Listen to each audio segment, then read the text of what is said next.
Hello everyone, this is Paul Bertorelli reporting from Sun and Fun 2009. We're at Vandenberg Airport. I'm with Gordon Turner of Cessna Aircraft. We're standing in front of the Citation Mustang.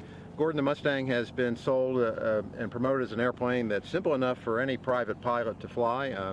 I'm a commercial ATP, 4,000 hours. What should I expect in flying this airplane? What you should expect today when we go flying is real straightforward, honest flying qualities.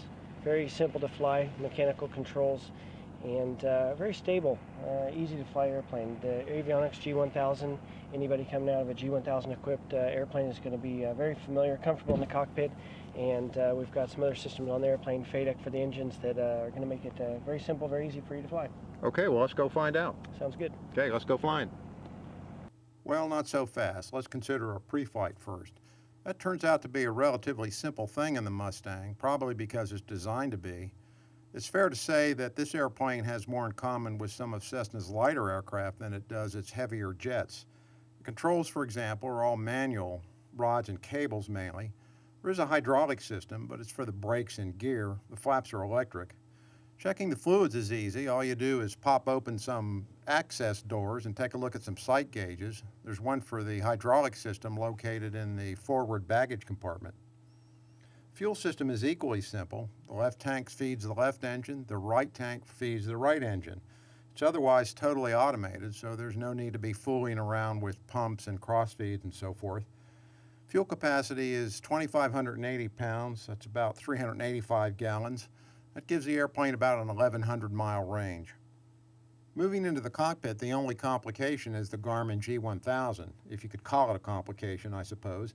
If you stepped up from another airplane that has a G1000, you won't have much trouble with the Mustang version of it. It's a three-screen system. There's a PFD on the left side for the pilot, a PFD on the right side for the co-pilot, and in the middle there's a 12-inch MFD. The MFD handles the navigation and weather display, and all of the engine, electrical, fuel, and systems data is over there on the left side of the screen. It's also well labeled and easy to figure out. You could probably train yourself without much reference to the POH. Starting this airplane is about as simple as it gets. Push and release the start button, only one of them, and then whichever one you do, you take the throttle for that one that you pushed, you pinch the trigger and pull it up over the gate. After you're over the gate, release the trigger, pull it back to idle. Once you do that, start's all automatic. We just monitor it from that point on. That was a battery start only. The next one's going to be a cross-gen start, so that 637 is going to be cooler because it's got, the battery has assisted from the generator that's operating. Mustang taxis like a big twin, which is no surprise since that's what it really is. It takes a handful of power to break it loose, and then it rolls along pretty easily on idle power. You don't really need any differential thrust, and even if you did, it wouldn't be too effective because the engines are so close to the center line. Basically, it steers like a big Skyhawk. Once we got to the runway, Gordon Turner coached me through the pre-takeoff checklist, which is pretty short, and then we lined up for takeoff. If I was expecting eyeball-crushing acceleration from the Mustang, it didn't quite deliver that, but it is fast. You shove the throttles forward to the firewall, which is itself an act of faith for a piston driver. Then the FADECs take care of the fine-tuning. V1 and rotate come pretty quickly, probably about 10 seconds, and a good quick tug pulls the airplane off the runway. What's different for a piston driver is that the airplane continues to gather itself up and it keeps on accelerating. Pretty soon you're doing 150 knots and 2,500 feet per minute. That kind of performance is easy to get behind the airplane, so like all airplanes of this class, you fly it on the flight director bars. That's why it's so important to really understand the G1000 and the GFC 700 autopilot. Both of these are integrated into the way the Mustang is flown. It took us about 10 minutes to get to flight level 230 for some straight and level work. Obviously, that's not the optimum altitude for a jet for speed and economy. It does better in the mid-30s to low 40s. It does about 340 knots true on about 650 pounds, or about 100 gallons per hour at those altitudes. While we're up here, here's a peek at the cabin. Nice, comfortable leather seats, pull-out trays. Girl could get used to this. As good as the Mustang is at climbing into the flight levels, it's even better at descending.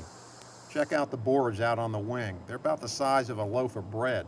They're controlled by a button on the throttle quadrant. Stick the boards out and pitch the nose over, not dump it over, but pitch it over, and you'll see 6,000 feet per minute of descent. Try that in the Skyhawk.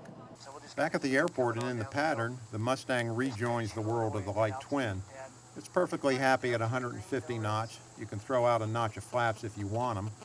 It has good manners, so you won't really have to run roughshod over the other airplanes in the pattern.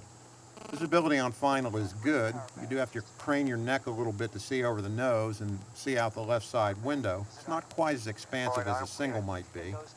Cessna meant the Mustang to operate in and out of small airports, so Turner advised me to cross the numbers at 90 knots.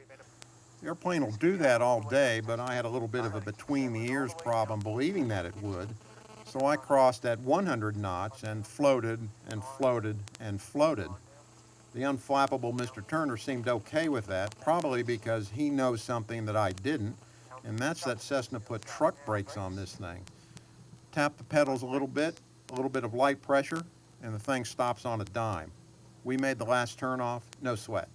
Here's some final thoughts on the Mustang. Okay, so we're back on the ramp at Vandenberg, post-flight in the Mustang. My impressions of it are, as you said, Gordon, it's about like a 172 to fly, although I might characterize it more as a 210 in terms of control heaviness and trim. If I were transitioning to this airplane, I think what I'd first want to concentrate on learning, and I know your training does that, is to learn the avionics of the Garmin system. It's not particularly difficult to learn, but it is complex. When you've learned the autopilot, you've essentially learned how to fly the airplane, because the airplane would be flown on autopilot probably most of the time. As far as takeoff and landing, again, I'm about like a heavy single or medium twin. Not so fast that I felt terribly behind it, but fast enough that I certainly had to anticipate a little bit. Landing the airplane, relatively easy. Once you've got the speed set, got to get the trim right. That's true in any airplane. I did notice on landing that I floated a bit more maybe than I would have expected, and I think if you're going into a short field, you probably have to be right on the numbers in order to make the short field performance. But overall, very impressive airplane, very easy to fly, just as you said. And this is Paul Bertorelli reporting for AVweb from Sun and Fun 2009. Thanks for watching.